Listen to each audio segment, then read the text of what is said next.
Hi hello అందరికీ ఈరోజు recipe వచ్చేసి గోట్ లంగ్స్ కర్రీ సింపుల్గా ఈజీగా ఎలా చేయాలనో చూపిస్తాను.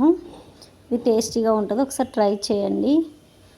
ఒక దబ్బా తీసుకున్నానండి, అందులో సాల్ట్ హాట్ వాటర్ వేసి క్లీన్ చేసి పెట్టుకున్నాను. స్టవ్ మీద కుక్కర్ పెట్టుకుందాం. కుక్కర్ హీట్ అయ్యాక 4 to 5 స్పూన్ ఆయిల్ వేసుకుందాం.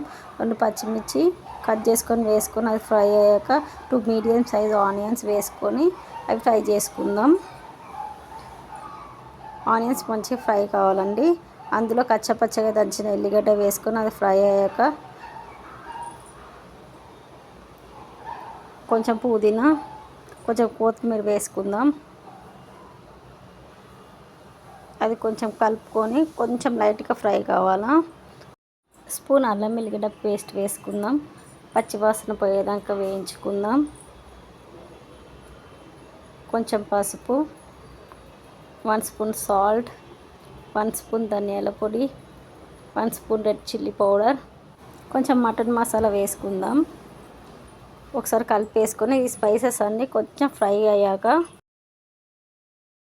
ఇవి ఫ్రై అయినాయండి. ఇందులో మనం క్లీన్ చేసుకున్న దబ్బా వేసేసుకుందాం.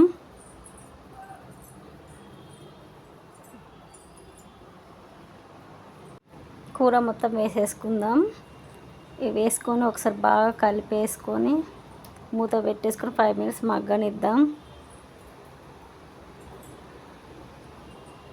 మగ్గిందో లేదో చూస్తామండి. ఒకసారి కలిపేసుకుందాం. కలిపేసుకొని కొంచెం వాటర్ యాడ్ చేస్తామండి ఉడకటానికి. వాటర్ యాడ్ చేసుకొని ఒకసారి కలిపేసి ఒక 5 విజిల్స్ వచ్చేదాకా ఉడకనిద్దాం.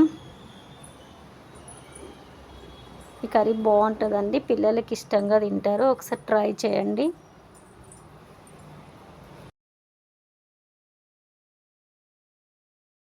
ఫైవ్ విజిల్స్ వచ్చినాయండి. విజిల్ పోయినాక మూత తీసుకొని కూర ఉడికిందో లేదో చూద్దాము. కర్రీ పర్ఫెక్టే ఉడికిందండి. మీకు ఈ వీడియో నచ్చితే లైక్ చేయండి, షేర్ చేయండి, సబ్స్క్రైబ్ చేయండి. పక్కకున్న గంట సింబల్ని ప్రెస్ చేయండి. మేము ఏ వీడియో పెట్టినా నోటిఫికేషన్ వస్తుందండి. Thank you. Bye bye.